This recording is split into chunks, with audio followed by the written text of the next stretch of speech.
Hi, James Hayes with Don's Appliances. Today I'm joined with Rob Sobek as usual. Hi. Hi. Today we're going to talk about maybe some different categories of appliances in terms of different price points, and then maybe some of our favorite brands that are going to land in those price points. And we'll go in ascending order. We'll start down at some more entry level product and then work our way up to some of the higher end brands that we're going to carry. So if we're talking entry level, where do you usually start off with? Well, when it comes to entry-level brands, that is a very flooded marketplace. Yeah. Whenever it comes to all the umbrellas of appliance companies that we deal with, whenever you talk about GE, you have Hotpoint and GE Mainline. When you talk about Whirlpool, you've got Amana and Whirlpool. You have brands like Samsung and LG where they have multiple levels of quality and price point of appliance that aren't necessarily badged differently or branded differently, but dealing with a lot of property management and flippers and rentals and things of that nature. I definitely lean towards the Whirlpools, the GEs, and the LGs personally. They have a big portfolio, they have every product segment, and they can hit a lot of price points, especially at that entry level. Yeah, so that's true. I think a lot of people, you touched on it a little bit, but if you look at a brand like Whirlpool, they're going to have Amana, Whirlpool, Maytag, KitchenAid, and JennAir, and they're all one company. But then depending on where you go, but if you look at a brand like LG, they don't differentiate like that. They have LG Studio and the Signature Kitchen Suites, but LG kind of covers a wide breadth of territory from entry level to mid range. But I agree with you. So for entry level stuff, I kind of lean towards the GE and the Whirlpool brands. They're brands that have been doing that segment forever. They have a lot of parts and service support. So if you do run into an issue, it's easy to find someone to work on them. It's easy to find parts. Well, I don't think it's a coincidence when you're talking about like national track builders that have national accounts. Whirlpool, GE, end of list. Yeah. So like they're putting out a ton of volume, and a home builder is not wanting to deal with an appliance service call, so they're going to go with, not necessarily what's the least expensive, although that helps. Yeah. They want to go with where there's support and where there's the least problems. Yes. So then if we move there and we're moving into the middle tier is going to, well, it kind of covers a wider kind of segment of brands, but once again, Whirlpool will offer it, but then you can pick up Maytag or KitchenAid through them. GE, you're going to have GE and GE Profile, and then LG, you'll have a bunch of stuff in that segment, as well as Samsung. Frigidaire has the Frigidaire Gallery, even Frigidaire Professional. So, and then when you move up to there, I don't know if necessarily. I tell a lot of people spending more money doesn't necessarily get you a higher quality, less like breaking product, but you do get more feature set. So I'd agree. yeah. So and landing in that middle tier, I do lean on KitchenAid and GE Profile a lot still. So still falling into that category, but I would think that LG is going to probably be the largest brands in that segment nationwide in terms of sales. I don't know if that's still the case, but yeah, definitely. So they're going to have a lot of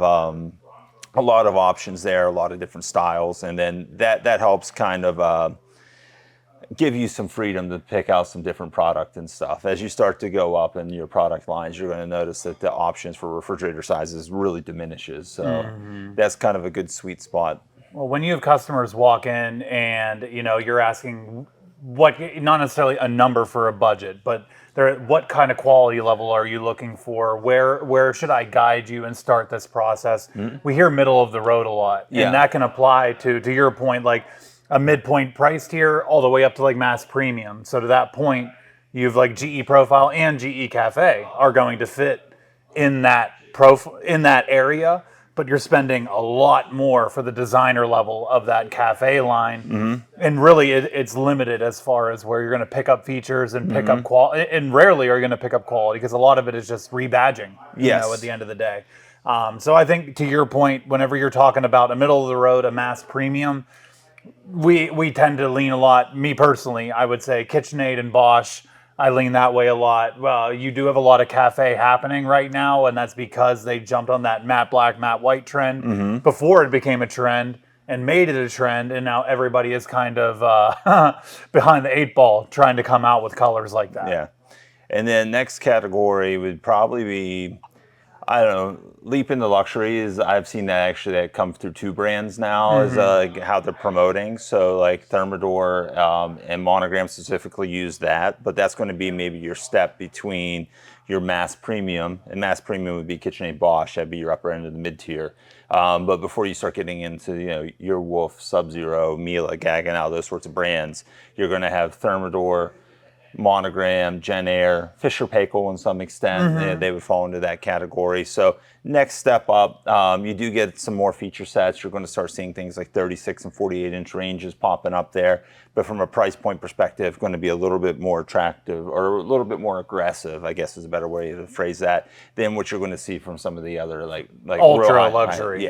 Yeah. and then you'll start to see some things there that you can't find in those brands. And that may be a reason you start leaning that direction. If you're looking for built-in refrigeration, or you're looking for a big range, or, those sorts of things, or maybe you're looking for some sort of, I don't know how I want to say it, like a designer look, more brass accents, things like that, then you can lean that direction. And then for that, I have been doing a bunch of Monogram out of that category. That is Consumer Reports' #1 pick for like pro ranges right now. They make a good product line across And the board. induction cooktops. Yes, too. true. Yeah, so that's kind of where I would lean. Would you agree with that? I would say, yeah. I mean, I think that it's fair to say that luxury is a really jam-packed, before getting to ultra luxury is a jam-packed segment when it comes to number of brands and what they offer, because you have some mass premium offering luxury, you have some ultra luxury offering some luxury, and you have some luxury that offers a little bit of ultra luxury. There's a lot of, the Venn diagram is big. You know what I mean? So like you do see a lot of Monogram, and it's because GE did such a great job with marketing. They really capitalized on design trends right when everybody was locked in their house 5 years ago, and they really knocked it out of the park. And at shows like KBIS in Vegas and things of that nature, the way that they presented their booths, it really got designers excited.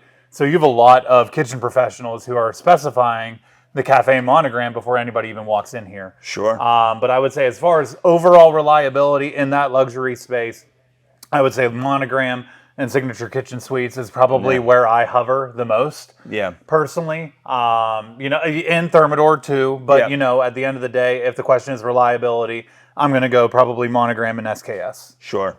And then real quick, we'll just touch on ultra luxury. It's that's where you're starting to get into maybe smaller brand selections that really fall into true like ultra luxury. But Miele, Gaggenau, Subwoof would be the brands that we kind of carry.